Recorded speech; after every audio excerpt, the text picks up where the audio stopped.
Hi, folks. We've got a little calculus here on the video, a little YouTube math with Mr. Berg.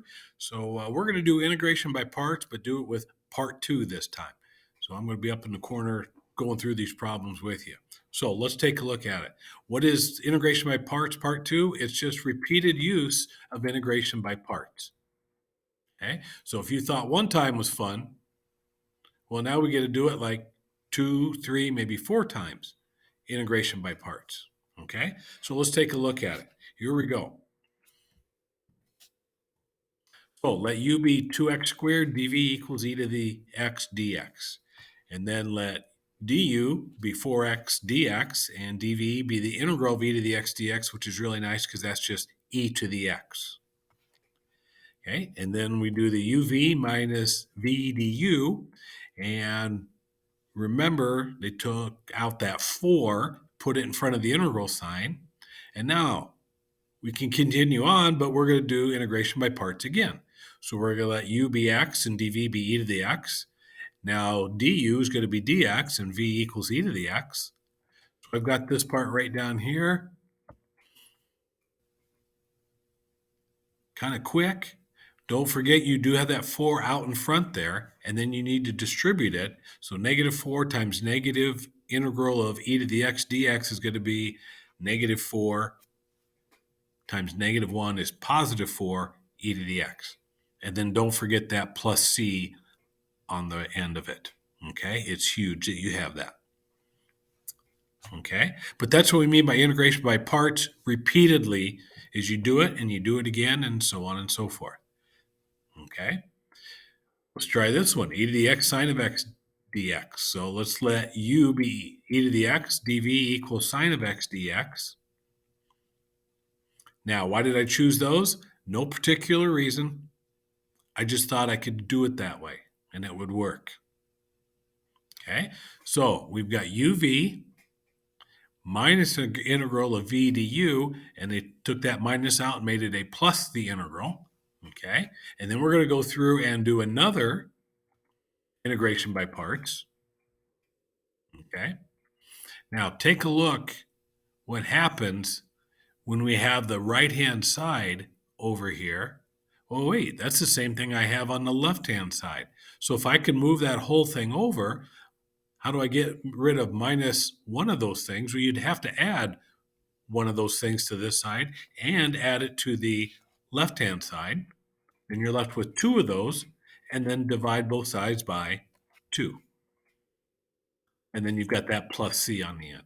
Now, if you're thinking it should be plus c divided by 2, it's still a constant, whatever it may be. Okay. Now, if you want to divide those 2 up, put them both divided by 2, that would be okay with the plus c on the end. Or you can write it this way. It doesn't matter to me. It's exactly the same. Okay, so that's repeated use of doing that. Here we've got another one. Now, if you remember and memorized what the integral of natural log is, you should be able to do this. But let's go through and do it by parts. Then you got a weird or nice thing that happens here. What happens to x times 1 over x? Well, that just cancels each other out. And the integral of 1 dx, or the integral of dx, is just x plus c.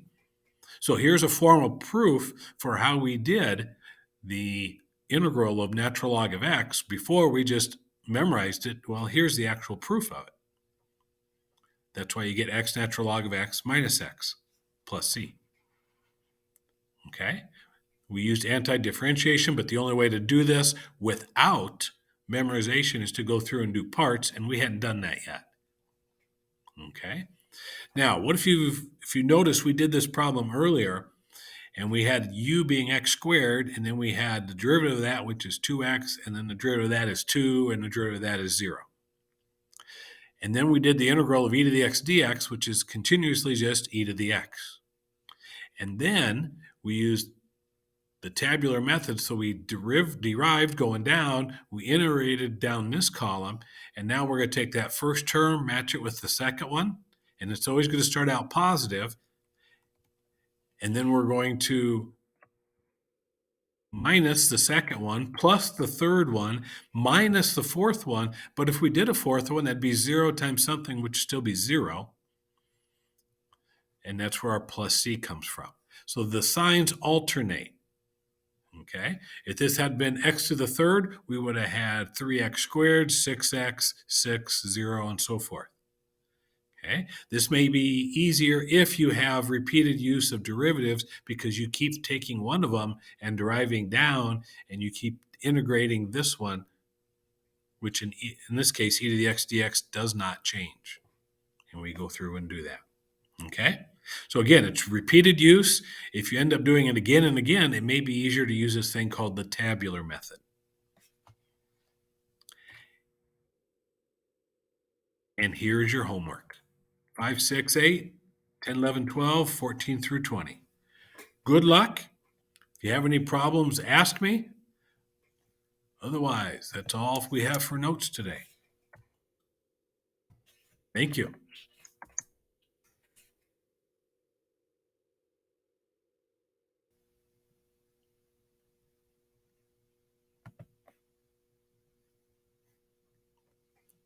Okay, where did it go?